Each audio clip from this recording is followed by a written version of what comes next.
আমার প্রিয় ক্লাস 9 নবম শ্রেণীর ছাত্রছাত্রীরা, তোমাদের সবাইকে আমাদের সকলের চ্যানেল স্টাডি ফর এডুকেশনে স্বাগত জানাই। আজ আমি তোমাদের জন্য নিয়ে এসেছি তোমাদের অ্যানুয়াল এক্সাম, যেটা তোমাদের তৃতীয় পার্বিক মূল্যায়ন। সেই তৃতীয় পার্বিক মূল্যায়নের নমুনা একেটি প্রশ্নপত্র। এর প্রতিটি প্রশ্ন খুবই ইম্পর্টেন্ট, তোমরা দেখে নাও। তোমাদের প্রতিটি বিষয়েরই পরীক্ষা হবে 90 নম্বর। 90 নম্বরের লিখিত পরীক্ষা হবে। তোমাদের ক্লাস 9-এর অঙ্ক প্রশ্নপত্র তোমরা দেখে নাও। এই প্রশ্নপত্রটাই কিন্তু তোমাদের আসবে না, এই ধরনের প্রশ্ন আসবে। হয়তো এখান থেকে তোমরা বেশ কয়েকটি অঙ্ক কমনও পেতে পারো, এবং এইভাবে কিন্তু আমি তোমাদের ভিডিও দিতেই থাকবো। এরপরে তোমাদের ক্লাস 9-এর পরে তোমাদের ক্লাস 10-এরও সাজেশন, তোমাদের প্রতিটি অধ্যায় ভিত্তিক আলাদাভাবে উত্তরসহ ভিডিও সবকিছুই পাবে এই চ্যানেল স্টাডি ফর এডুকেশনে। তুমি চ্যানেলে নতুন হলে চ্যানেলটি সাবস্ক্রাইবের সঙ্গে বেল আইকনটা প্রেস করে দিয়ে স্টাডি ফর এডুকেশনের বন্ধু হয়ে যেও। তাহলে এসো আমরা দেখে নিই তোমাদের তোমাদের অ্যানুয়াল এক্সামের একটি নমুনা প্রশ্নপত্র। একবার দেখে নিও ডেসক্রিপশন বক্সটা, সেখানে রয়েছে অনেক গুরুত্বপূর্ণ ভিডিওর লিঙ্ক, এবং আমার বেশিরভাগ ভিডিওই হয়ে থাকে উত্তর সহ। তাহলে এসো, প্রথমে রয়েছে এমসিকিউ। এখানে রয়েছে মোট 14 নম্বর। এই প্রশ্নগুলো, এই অঙ্কগুলো তোমরা অতি অবশ্যই সমাধান করো। যদি কোনো অসুবিধা হয় আমাকে কমেন্ট বক্সে লিখে জানিও।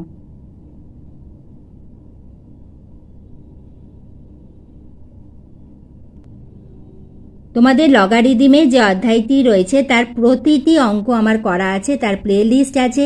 প্লেলিস্টের লিঙ্ক আমি দিয়ে দেবো স্ক্রিনের ডান দিকে। এছাড়া এই ভিডিও শেষে এন্ড স্ক্রিনেও তোমরা পেয়ে যাবে লগে সেই প্লেলিস্ট। সেই প্লেলিস্টে গেলে তোমরা লগারিদম অধ্যায়ের প্রতিটি অঙ্কই পেয়ে যাবে। 2-এর দাগে রয়েছে প্রশ্নমান 2 মার্কসের প্রশ্ন। এখানে নিচের প্রশ্নগুলি উত্তর দাও। মোট 13টি প্রশ্নের উত্তর করতে হবে। 2 গুণ 13 করে রয়েছে মোট 26 নম্বর। প্রতিটি অঙ্ক খুবই ইম্পর্টেন্ট, তোমরা অতি অবশ্যই সলভ করো। এখানে তোমাদের বীজগণিত, পাটিগণিত, জ্যামিতি, পরিমিতি প্রতিটি ভাগ থেকেই কিন্তু তোমাদের প্রশ্ন থাকবে। প্রশ্নমান 2-এর অঙ্কের পরে দেখে নাও প্রশ্নমান 3 মার্কসের প্রশ্ন। সরল রেখায় √5 স্থাপন করো। তোমাদের স্থাপন করা কিন্তু খুবই ইম্পর্টেন্ট। তবে তোমাদের এই যে অ্যানুয়াল এক্সাম, তোমাদের যে তৃতীয় পার্বিক মূল্যায়ন, তার সিলেবাস কিন্তু প্রতিটি স্কুলে এক হয় না। সেজন্য তোমাদের কয়েকটি হয়তো তোমাদের অধ্যায় সিলেবাসের বহির্ভূত, অর্থাৎ বাইরে থাকতে পারে। যেগুলো তোমাদের সিলেবাসে নেই সেই অঙ্কগুলো তোমরা করো না, কিন্তু প্রতিটি অঙ্ক খুবই ইম্পর্টেন্ট। 4-এর দাগে দেখো রয়েছে বীজগণিত থেকে অঙ্ক। 5-এর দাগে উৎপাদকে বিশ্লেষণ করো। 6-এর দাগে রয়েছে যে কোনো একটি প্রশ্নের উত্তর দাও, যার নম্বর হলো 4 নম্বর। সমাধান করো 7-এর দাগে 3 মার্কসের প্রশ্ন। 8-এর দাগে আমাদের যে কোনো একটি প্রশ্নের উত্তর লিখতে হবে, যার নম্বর আছে 3 মার্কসের। খুবই ইম্পর্টেন্ট এই অঙ্কটা, এটা অতি অবশ্যই তোমরা প্র্যাকটিস করে যেও।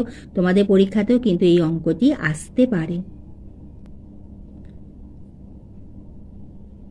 এরপরে দেখে নিই আমাদের 9-এর দাগে যে কোনো একটি প্রশ্নের উত্তর দাও। 10-এর দাগেও প্রশ্নমান 3 মার্কসের লগের অঙ্ক রয়েছে।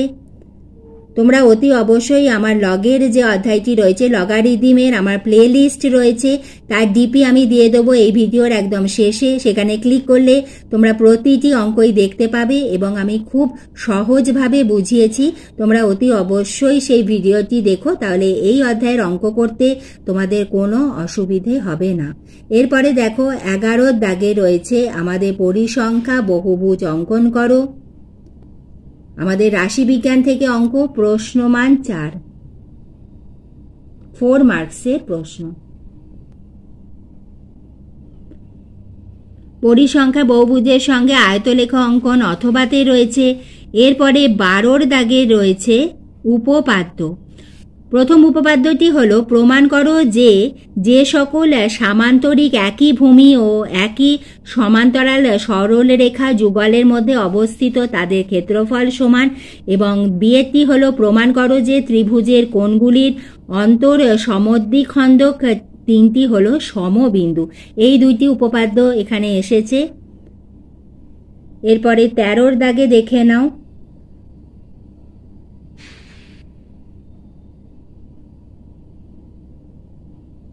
জ্যামিতির প্রয়োগ রয়েছে। 14 দাগে রয়েছে সম্পাদ্য। দুটির মধ্যে যে কোনো একটি করতে হবে। প্রথমটি হলো যে একটি ক্ষেত্রফল বিশিষ্ট আয়তক্ষেত্র অঙ্কন করতে হবে, অর্থাৎ এখানে একটি ত্রিভুজ দেওয়া রয়েছে, তার সমান ক্ষেত্রফল বিশিষ্ট একটি আয়তক্ষেত্র অঙ্কন করতে হবে। এবং তোমাদের সম্পাদ্যতে কিন্তু অঙ্কন প্রণালী কিভাবে আঁকলে সেইটা কিন্তু লেখার দরকার নেই।